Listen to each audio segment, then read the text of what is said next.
यही पश्चिमी सभ्यता का प्रभाव जापान पर भी है, चीन पर भी है, साउथ कोरिया पर भी है, पश्चिम एशिया पर भी है। वहाँ के युवा क्यों नहीं प्रभावित हो गए? पदार्थ और शक्ति में एकता को आप प्रूव कर सकते हैं। पहले 1973 में जब विवेकानंद केंद्र बना था, वहाँ गया था, तो मैं एक पुस्तक लेकर आया था वहाँ से, rousing call to Hindu nation, और उसके आरंभ में ही लिखा हुआ है कि उठो, जागो और अपने ध्येय को पूरा करो। मैं आकृति कैंथोला आपका स्वागत करती हूँ the political war news channel में।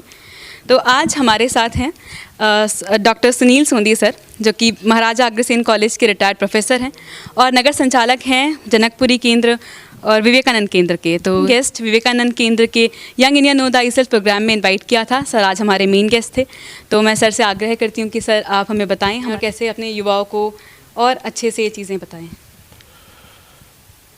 और मेरे ख्याल में सभी शिक्षकों का ये मानना है कि हमारे युवा वर्ग को अपनी और शक्ति में विस्तार करने की ज़रूरत है, अपनी संस्कृति के बारे में उनको जानने की ज़रूरत है, और इस देश को आगे ले जाने के लिए सबसे ज़्यादा ज़रूरी ये है कि जो स्वामी विवेकानंद ने हमें अपने आदर्श दिए थे, उनके बारे में हम जानकारी प्राप्त करें।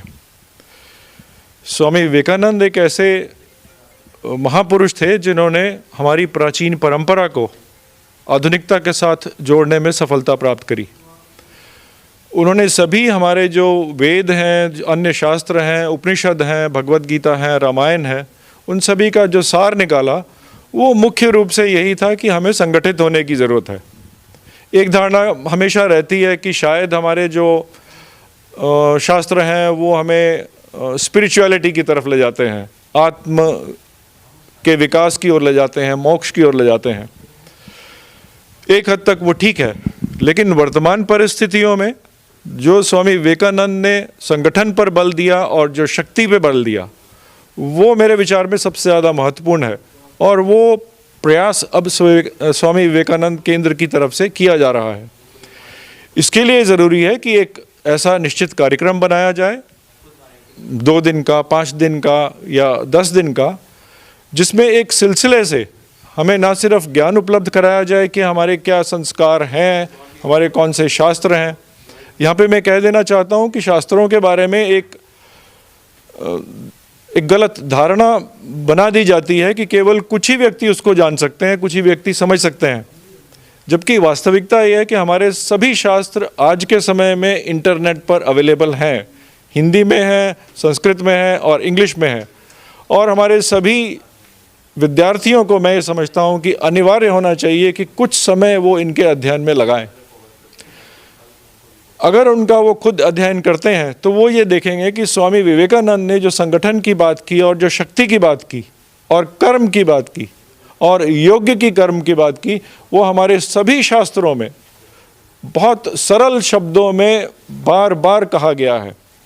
आज इसी बात की आवश्यकता है कि उन आदर्शों को हम अपने व्यवहार में लाएं, जीवन में लाएं, और मैं समझता हूं कि हर विद्यार्थी को अगर अपने जीवन में सफलता प्राप्त करनी है किसी भी क्षेत्र के अंदर, तो इन आदर्शों से और उनको व्यवहार में लाने से उसको सफलता मिलेगी। विवेकानंद का सबसे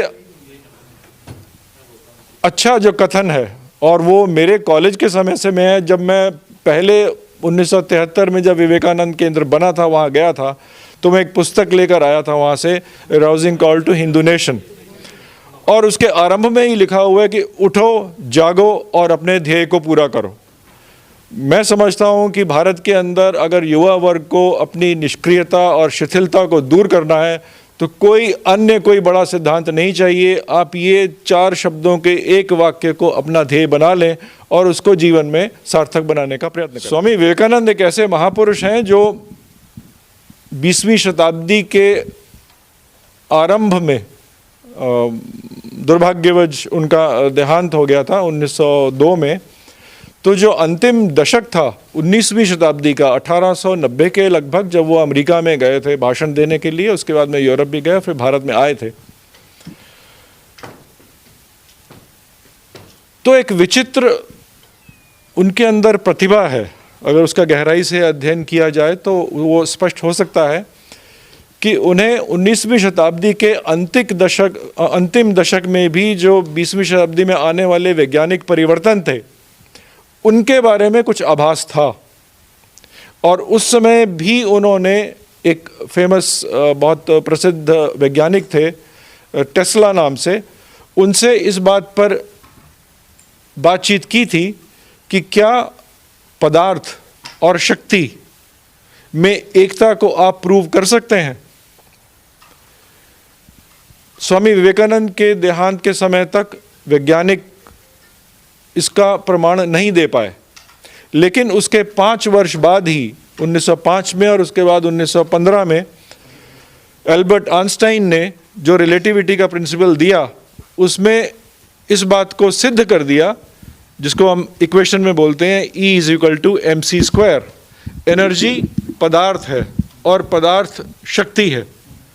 इसका सीधे सीधे परिणाम यह निकलता है कि एक व्यक्ति के अंदर जितना भी मैटर है और जो हम उसके शरीर में जानते हैं, वो एनर्जी में कन्वर्टिबल है। अब ये अगर एक विद्यार्थी या एक व्यक्ति समझ ले और जो अपने अणु के या उससे भी छोटे जो कण हैं उनमें एक एक के अंदर शक्ति को अनुभव कर ले, जो योग के अंदर सिखाया जाता है कि आप ये अनुभव करें कि आपके देखने की शक्ति, आपके सुनने की शक्ति, आपकी बोलने की शक्ति, ये आपके खुद अंदर है। और अगर आप उसको नियमित रूप से विकसित करेंगे तो आप अत्यंत प्रतिभाशाली और सफल हो सकते हैं। ये स्वामी विवेकानंद ने 19वीं शताब्दी के अंत में ही अपने जो लेख हैं उनके अंदर ये दिया हुआ है। पश्चिमी सभ्यता का जो प्रभाव आज के युवा वर्ग पर पड़ रहा है वो इस वजह से है कि युवा वर्ग में अपनी सभ्यता के बारे में पर्याप्त ज्ञान नहीं है। यही पश्चिमी सभ्यता का प्रभाव जापान पर भी है, चीन पर भी है, साउथ कोरिया पर भी है, पश्चिम एशिया पर भी है। वहाँ के युवा क्यों नहीं प्रभावित हो गए? क्योंकि वहाँ की शिक्षा नीति और वहाँ के सरकार की नीति और वहाँ के समाज में इस बात को प्राथमिकता दी जाती है कि जापान का संस्कृति, चीन की संस्कृति सर्वप्रथम है, और जो पश्चिमी संस्कृति है या पश्चिमी जो तकनीक है उसका इस्तेमाल किया जाए अपनी संस्कृति को विकसित करने के लिए। मैं चीन का स्पष्ट उदाहरण देना चाहूँगा। कुछ वर्ष पहले तक इंटरनेट के ऊपर ये देखा जाता था कि अंग्रेज़ी के अंदर और ख़ास तौर से पश्चिमी सभ्यता का जो कंटेंट था वो 70% से भी ज़्यादा था, और दूसरे देश जो इंटरनेट को यूज़ तो कर रहे हैं उनका अपना कंटेंट नहीं था। लेकिन आज आप देखेंगे तो एक बहुत बड़ा परिवर्तन है। चीन ने विदेशी भाषाओं में अपनी संस्कृति के जो सिद्धांत हैं उनको आगे ले जाने में और अपने देश को आगे ले जाने में बहुत ज़्यादा सफलता प्राप्त की है।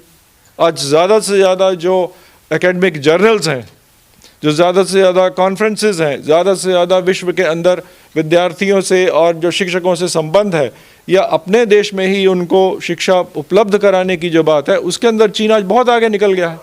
जबकि उसकी जो अपनी भाषा है उसके अंदर तो ये पहले उपलब्ध नहीं थे। तो अगर एक देश चाहे, अगर युवा वर्ग चाहे, अगर शिक्षक चाहे, तो पश्चिमी सभ्यता का जो प्रभाव है उसको कम करने के लिए अपनी शक्ति बढ़ा सकता है। उसको रोकने की ज़रूरत नहीं है, आपको ज़रूरत है कि अपने आप को शक्तिशाली बनाएं जिससे कि ये दुष्प्रभाव कम हो जाए। केंद्र तो एक ऐसा वृक्ष है जिसको 1973 में एकनाथ रानडे जी ने लगाया था, और एक व्यक्ति के प्रयास से न केवल विवेकानंद शिला वहाँ पे स्थापित हुई है बल्कि विवेकानंद केंद्र भी आगे बढ़ा है।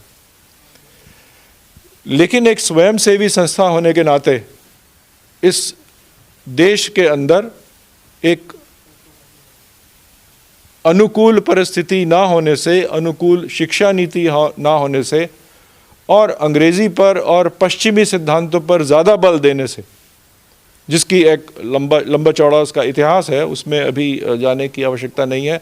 लेकिन ये तो स्पष्ट है और तथ्यों पर आधारित है कि 1966 में जो शिक्षा नीति बनी उससे लेकर अब तक की शिक्षा नीति के बीच में पश्चिमी जो लेख हैं, पश्चिमी शिक्षा है, पश्चिमी सिद्धांत हैं, उनको ज़्यादा महत्व दिया गया।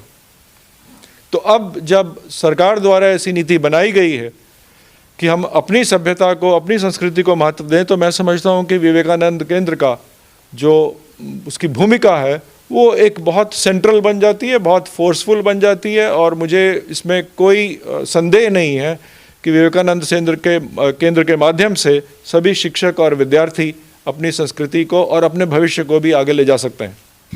Thank you so much sir, thank you so much Sunil Sondhi sir. और मैं आशा करती हूँ कि जो लोग भी हमें सुन रहे होंगे और देख रहे होंगे उन्हें सर की बातों से बहुत कुछ सीखने को मिला होगा, अपनी संस्कृति के बारे में, अपनी परंपरा के बारे में और केंद्र के बारे में। तो आप सबका बहुत बहुत धन्यवाद।